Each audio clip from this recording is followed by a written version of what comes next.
My fiancé, 27 female, and I, 29 male, grew up very differently. I was an immigrant who moved here when I was 6, and we were struggling a lot. My parents worked extremely hard to provide for my siblings and me, always prioritizing our education over everything. My dad always told me it was his dream to live in a house he owned since we'd always rented, but he couldn't save up enough since we were renting in expensive areas with good schools. Unfortunately, both of my parents passed away before realizing that dream. My dad passed away when I was 17, and my mom died almost 3 years ago. My fiancé grew up fairly wealthy, like private schools, designer clothes, and 3 to 4 international vacations per year, flying first or business class the whole way. I was able to attend college thanks to student loans, scholarships, and part-time jobs, which delayed my graduation a bit. At the same time, her parents could fairly easily cover all expenses themselves. However, I'm the last person to say that my fiancé hasn't earned everything she's gotten. She's extremely intelligent, and besides funding her education, her parents are not responsible for her accomplishments. My fiancé and I met 6 years ago when we started working at the same company, in the same position, at the same time, after graduating from college. We hit it off almost instantly, and it didn't take long for us to start dating. Both of us still work at the same company. However, I've progressed through the career ladder a bit more quickly than she has, and now make just over twice what she does. I'll be the first to admit that this is completely undeserved, and I've benefited from a lot of luck and some favoritism since we work in a male-dominated field. Still, that has allowed me to attack my student loans aggressively, and once they were paid off, I put that into saving up for a down payment on a house to fulfill my parents' dreams. I proposed about 6 months ago, and things have been great so far. However, this past weekend, we were at her family's house when her parents told us that for a wedding present, they were going to give us a house. My fiancé was overjoyed, and although I was also happy, I wanted to know the details. Her parents quickly told us that the house would be in her name only, and that they expected us to sign a prenup to protect any and only pre-marriage assets, just in case. I was insulted that they thought I was after their money, since I make more than she does anyway, and I told them that they couldn't call it a wedding present if they only gave it to one person. I then told my fiancé I refuse to live in a house that I don't own, and she knows exactly why. After that, all 3 of them got very upset with me.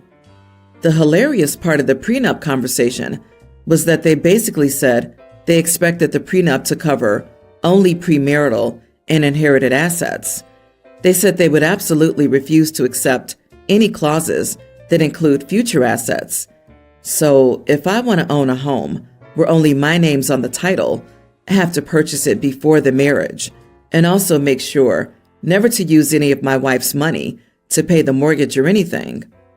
Apparently, they already had their lawyer write the whole thing up, but they wanted to give me a heads up so I could retain my own lawyer to review it.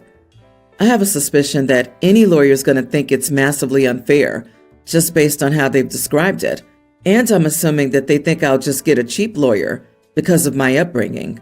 Admittedly, I don't know any better, so it is difficult for me to determine what's fair and isn't fair here, but it seems unfair to me. Besides that, though, it's also just a personal thing. I want to live in a house that I own, not them. So, am I the idiot? Edit. I also should mention that currently, my fiancé and I share our finances.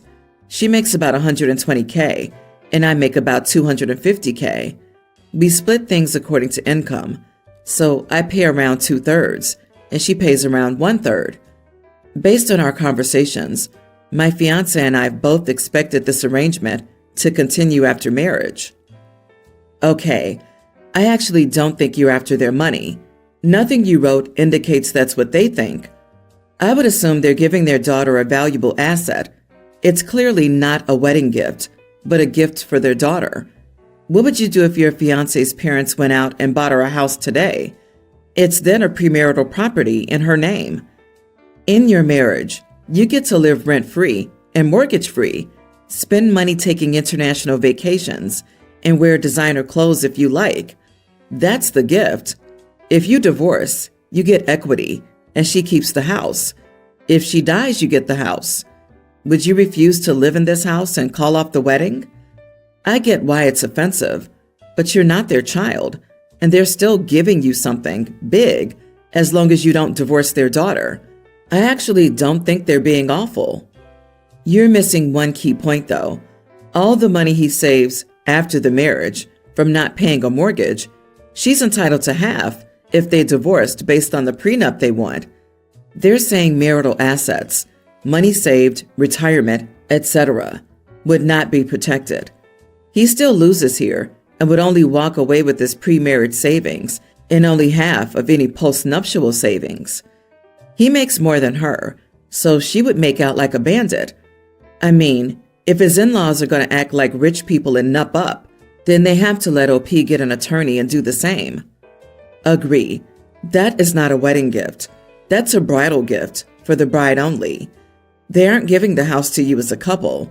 They're giving her a house and ensuring you get no equity in it. OP, of course they're upset with you. You saw through the scheme and called them out on it. Your fiancé's taking her parents' side in this. Disturbs me. Update. Am I the idiot for telling my future in-laws I don't want to live in a house I don't own? Well, I'll start with my fiancé's older sister, 29, calling me out of the blue a few hours ago to tell me that her parents didn't ask her husband to sign a prenup before they got married. Both of my fiancé's sisters and my fiancé's brother-in-law were at this dinner where her parents talked about the house, so they both heard the whole conversation, and my fiancé's sister thought I deserved to know. My fiancé's brother-in-law comes from a well-off family as well, but I don't know how well-off, or whether they're on the same level as my fiancé's family, or just upper middle class. Their wedding was pretty extravagant. My fiancé's family is white and American, as is the brother-in-law. I'm Pakistani. I don't believe her parents are racist, but it seemed like this information was important. Anyway, about 3 hours ago, my fiancé finally came home. She had stayed at her parents' house because we'd gotten into quite an argument. I was expecting her to continue the argument, but she came and apologized immediately. Apparently, her younger sister, 22, chewed her out after I left her parents' house. She laid into my fiancé on how she was being inconsiderate because everyone knew how important owning my own home was to me. She also said that her parents weren't treating me right or equally. That made my fiancé see my side, as she said, but she was too embarrassed, which is why she didn't come home last night. If you can't tell, I'm a huge fan of my fiancé's little sister right now. She's always been a no-nonsense firecracker type of girl, while my fiancé is a bit of a people pleaser and a daddy's girl, and she's kind of always vying for her father's approval. My fiancé's even said she knows she needs to work through that before we get married. I'm going to buy her sister a cupcake. I pressed a bit, and my fiancé told me that her parents did make comments when we first started dating about being concerned about the future, specifically about our children looking different and being treated poorly by our family. They asked her many times if she was sure about me. This was also the case when they said they didn't want to do any traditional Pakistani events for the wedding. That was fine for me anyway, so I didn't care, but now it makes me think a bit. I explained to her how I felt like I was going into this as an unequal partner, and she absolutely agreed that it wasn't fair. She even said she'd tell her parents that she would refuse to sign the prenup. I told her to slow down because she was going between extremes. I told her that we still needed to get the prenup because her family was already having difficulty accepting me, which would make it worse. However, I told her that under no circumstances was I signing anything her parents had a part in drafting, and that we would each retain our own lawyers outside of her parents' influence and get something that's fair and equitable. She agreed. We then talked about the house. My initial proposal was to pay half, but she said that what I said about it being a wedding present, so it should be for both of us, was true. So we agreed that we would each get half ownership of the house, with their parents paying for 75% of it, and me using the money I've saved, plus a small mortgage for the other 25%. Both of our names would be on the title. We then called her parents together and told them our plan. They grumbled about it a bit initially, especially because her dad was still upset that I had been so ungrateful, but eventually we were able to talk it through, and they agreed to the plan. I doubt that this is the last I hear about this, but at least for now, it seems like the situation is mostly resolved. Thanks for the update, but I'm sorry, dude. You're making a huge mistake in marrying into this family. They gave you a prenup that would absolutely screw you over when they didn't treat their other sister-in-law like this. They've been highly and overtly racist, which will escalate and get much worse after your marriage. Your fiancé's made it clear she has no intention of defending you. Her sisters are the reason she's apologizing, not her love for you. Her sisters care more about you than she does. Are you ready to spend forever having your wife care more about her toxic father's approval than you?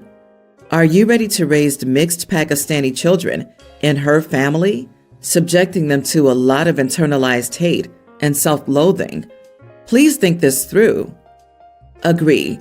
I'd like to say something about the update too. My parents were like hers, and that they weren't overly toxic, but they did make comments about what the kids would look like and how the rest of the family would accept them. Our son was not treated like the other grandchildren by his grandmother and aunt. Oh, and her dad was still upset that I had been so ungrateful? And what exactly does he think you should have been grateful for? The house that he didn't want in your name? The house you're paying off yourself? Darling, wake up. The situation is not resolved yet. Last month, my old neighbors moved out and some new ones moved in. A couple in their late 20s with 4 small children. The wife is a stay-at-home mom and the husband is a trucker. I went to introduce myself and bring them a pie right after they moved in. I didn't like their vibe, but I'm a friendly person, so I invited the wife to things. Our neighborhood is small, with a collection of 10 houses. Everyone knows everyone and is generally pretty friendly. No one else has young kids, though. It's mostly couples with no kids or older couples whose kids have moved out. I hang out with my 2 female neighbors who are a similar age to my own, mid-20s. We go on walks, have lunch at each other's houses, etc. I only work 3 days a week, so I have a lot of free time. I invited the new neighbor, Molly, to 2 different things. Lunch at my house and also a walk and hike me and the others were going on.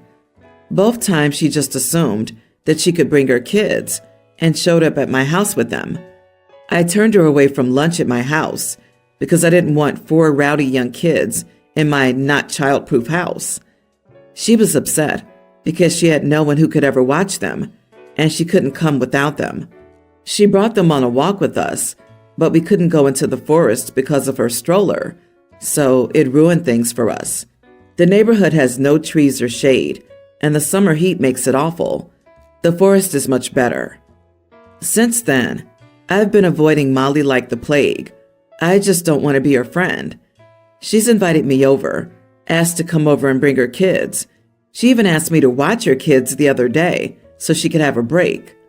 I barely know the woman, and I feel like her behavior is pretty inappropriate, and maybe she's just not picking up on social cues.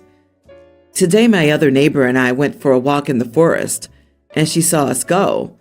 She texted me to ask why she wasn't invited, and I said it's because we don't want our plans to be altered by her children, and she expressed that she can't do anything without her children. She went on a rant about how it takes a village, and we don't understand what it's like, and she called us idiots. I agree with her that I don't understand what it's like, because I'd probably never choose to have 4 kids with an absent husband, and I just feel like she's being unreasonable to expect us to have a bad time just so she can have a good time. Her kids were super annoying and hard to deal with. My husband thinks she's an idiot, but my mom thinks I should be more sympathetic. Am I the idiot for excluding my neighbor from activities? Not the idiot. You don't have to be friends with someone you don't want to. You don't even need to have a reason. You're not an idiot for not wanting to be around screaming kids all the time. And from experience, if you invite a mom with multiple kids, chances are they're going to expect some help. Why should you be forced to? She's acting like she's entitled to your time and company, but she isn't. Being a neighbor doesn't equal having to be friends. Everyone's the idiot here. You clearly saw that the woman had 4 young kids and the husband is a truck driver. Where else would the kids be when you invite her to go places? Come on now.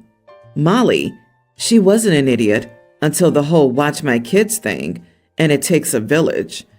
That's foolish when you don't even know the people watching your kids. Back to you. That snippy crap about having kids with an absent father is stupid and unnecessary. Y'all, you and the Mean Girls Club, have every night to not kick it with the lady, but being mad that her kids come along is stupid. If someone invites you to their house or an activity or something, you can't just bring as many other people as you want.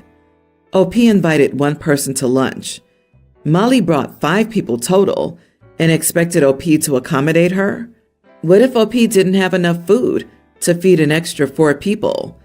And to top it off, Molly called OP names for not inviting her to things. I wouldn't want to be Molly's friend either. I'm 40s female and have 2 children, Dax, male tween, and Mia, female teen. My kids don't get along super well. Dax thinks pranks are really funny. I guess like every boy, and he annoys Mia with them a lot. My husband and I have been working on it, as it's the source of many fights between them. Dax gets a lot of prank ideas from the internet and will often recreate what he sees. Most of them are harmless, something like a fake spider in her food, etc. But I think he went too far this time. Dax thought it would be funny to put plastic wrap over the toilet before my daughter went to the bathroom. He says he got the idea online. I don't know if this is a thing, but it's a terrible prank. So he does this right before Mia goes into the bathroom and pranks her. She comes to me crying. She's embarrassed. I told Mia to shower and not worry about the mess. Here's where I might be the idiot. I go to my son and yell at him for what he did. I tell him that's not an appropriate prank, and he's old enough to know that's not okay. And then I made him clean it up. He started crying, saying it was unfair. I made him clean his sister's mess. It's gross, and he's going to be sick. He says it's from her body, so she should clean it. But it was his entire fault, and literally his mess to deal with. I don't know why I should humiliate my daughter further, or why I should have to clean it up. And the biggest thing, he needs to learn. I told him the mess was his fault, and he should think about the repercussions of his actions next time, because this is what his prank caused. And then I stood in the doorway and watched as I made him clean the floor and toilet. I think it was an appropriate punishment, considering it's really just the natural consequence of what he did. And it doubles as a general lesson in how to clean a toilet, which he has to learn at some point anyway. Well, my husband disagrees. This all happened while he was at work, and after we got home, Dax complained to him. He told me I was overly harsh on our son and put him in danger by exposing him to germs. But I gave him the same gloves I use when I have to wash the toilet, and it's not like he was unsupervised. But my husband is mad at me and told me I went too far, and that's bad parenting. Of course, my son is mad at me too, but my daughter's on my side. Am I the idiot? Am I a bad mom? Not the idiot, but your husband is, and you can see why Dax thinks it's okay to pull this crap on his sister. What the heck is your husband on about? You put him in danger by exposing him to germs. He cleaned a toilet, for heaven's sake. We all do it. In fact, lots of tweens do it as part of their chores. You should ask your husband if he'd prefer it if you left Dax's messes for him to clean up when he finishes work in the future. Exactly. Jesus, tell your idiot husband that the next time your son does something like this, you'll leave it for him to clean because you and your daughter are not doing it. Your kid is learning what it means to reap the consequences of his actions. Your husband should back you up. He isn't doing Dax any good. I'm tempted to advocate for his internet access to be restricted. He's shown he isn't using it responsibly.